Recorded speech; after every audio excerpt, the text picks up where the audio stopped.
We're fools? Calm down, Count Wacula. First of all, it depends on who you mean by we.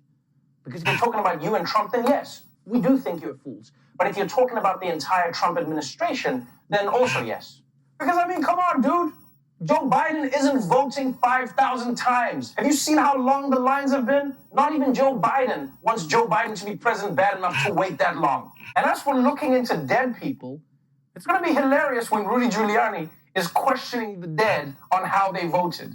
Did the Democrats get you to vote for them? No, man, I'm a dead guy, just like you. What? I'm not dead. I'm alive. Oh, then you should get that whole thing checked out. Ooh. Joe Biden was declared the winner of the 2020 presidential election. But even though many people are cheering, for some Americans, it's still going to take a little longer for this result to sink in. Now to President Trump remaining defiant and not conceding this race. Across the country, pro-Trump protesters echoing the president's baseless claims that the election was stolen. He would have to do a lot to convince Republicans that this is anything except a left-wing power grab financed by people like George Soros. We had computer glitches that changed Republican votes to Democrat votes. You look in Pennsylvania, dead people voted in Pennsylvania. There's a software called Hammer and Scorecard used to flip votes from Trump to Biden. Is that indeed true? We've had hundreds of thousands of ballots mysteriously appear solely for Mr. Biden. This is coup 5.0, Lou. Ooh, coup 5.0? Is that the coup with the front-facing camera? Oh, that's dope. I want to get one of those. Are these guys kidding us? This was so batshit. I caught coronavirus just listening to it. You're telling me that the crafty Democrats have used their satanic powers to steal the election, but for some reason they didn't steal the Senate? Because what? They were using the free version of satanic powers and taking the Senate as a premium feature? Like, when you think about this, America's whole system is rigged to help Donald Trump. The man lost by 4 million popular votes and still had a chance to win the Electoral College. How does that make sense? The only person Donald Trump should be mad at is himself, because he started on third base and still somehow lost the game. And look, I think everyone agrees that if there really is voter fraud, we wouldn't want that to decide the election. But guys, Donald Trump always says that there's voter fraud. In 2016, he said it about every single primary that he lost. Right? And then he even said it was the reason that he lost the popular vote. It's never been true. And this is not just me saying.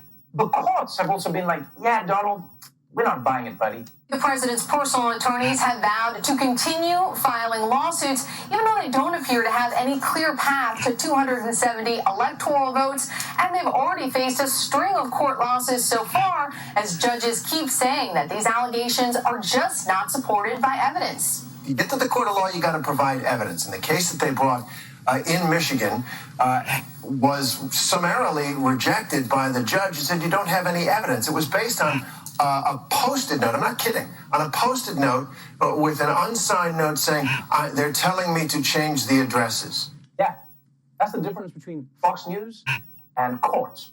In courts, they ask follow-up questions. Because you can go on Fox News all day screaming, Joe Biden stole the election! But in court, they ask, how? I got a post-it note?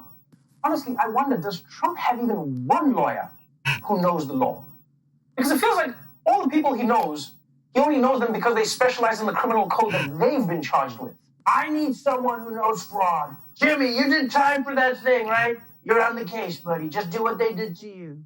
So with the court skeptical, the campaign had to take their argument directly to the people. And honestly, it might have gone better if they'd chosen a slightly different venue. The Trump campaign held a press conference to challenge the election results at Four Seasons Total Landscaping in Northeast Philadelphia. Some people suspect the campaign intended to reserve the Four Seasons Hotel, but accidentally booked this landscaping company, located between a crematorium and a sex toy store. Trump's lawyer, Rudy Giuliani, was speaking when he was told the election had been called for Biden. What was it called by? Oh my goodness, all the networks. Wow. All the networks. No, guys, come on, how is this real?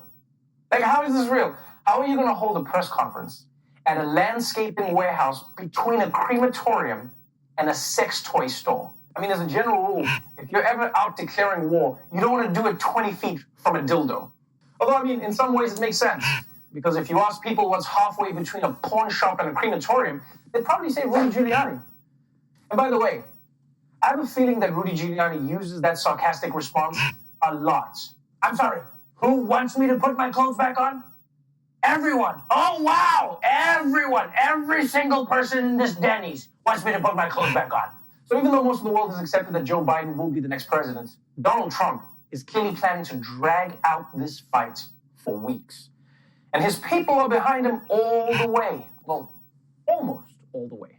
Despite no proof to support allegations of widespread fraud or illegal voting in the United States, some of his top Republican allies backing the president's refusal to concede. At this point, we do not know who has prevailed in the election. The media is desperately trying to get everyone to coronate Joe Biden as the next president, but that's not how it works. Trump has not lost. Do not concede, Mr. President. Fight hard. President Trump is 100% within his rights to look into allegations of irregularities and weigh his legal options. Privately, people believe that it is time for the president to concede the election. It is true that Jared Kushner has approached the president on conceding the election, and then my colleague reported that the First Lady has also talked to the president about accepting the fact that he has lost this election to Joe Biden. Basically, they're all just waiting on the president to come to terms with what's happening. Yes, Melania and Jared are reportedly trying to convince Donald Trump to concede. Although Melania is definitely working her own hustle at the same time. Donald, you have to concede. Pennsylvania says Biden won, and they also said our marriage isn't valid. I know, it's the decision the people have spoken. And as for Jared schooling Trump, imagine being told to grow up by a guy who's never gone through puberty. That's gotta hurt. It's also not great for Jared either, because this is just yet another impossible job Trump has given him to do. All right, Jared, it's your job to convince me to concede the election. Okay, sir, it's time to concede. Eat shit, you creepy mannequin. Catch me if you can. Ah! So, maybe Trump will decide to concede eventually. Or hey, maybe he won't. It actually doesn't really matter either way because it's not really his decision to make. Joe Biden is going to become president on January 20th, and Trump's opinion about that counts for exactly one vote. Same as any other vote in America. And I know it's hard to believe, but after all this time, it looks like reality has finally caught up with Donald Trump. It must be so uncomfortable working in the White House right now because everyone around Trump knows he lost, but they've got to all go along with the lie. That's got to be exhausting, especially when you're already running a fever from COVID. But look, I'm sorry, Donald. This just isn't going to work. You can't pretend that everything's fine when the whole entire world saw you get fired. My nigga, if people in Bosnia know you don't have a job, you do not have a job.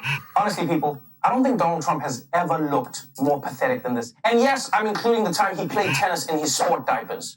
Because the only way that he can overturn the election is to prove that there has been nationwide voter fraud. And the truth is, that's just not panning out. Election officials in states across the country report to the New York Times no evidence of widespread voter fraud. The Times reached out to top election officials in every state to ask whether they suspected or had evidence of illegal voting. None reported any major voting issues. As for Pennsylvania, the president claims, and I quote, Pennsylvania prevented us from watching much of the ballot count. The Trump campaign went to federal court about this. Judge Paul Diamond, a George W. Bush appointee, heard the arguments. And by the end of the hearing, under questioning from the judge, the Trump campaign lawyer admitted, contrary to his initial complaint, that, yeah, there were, in fact, observers present. Similarly, a state judge in Michigan dismissed a lawsuit over access to ballot counting.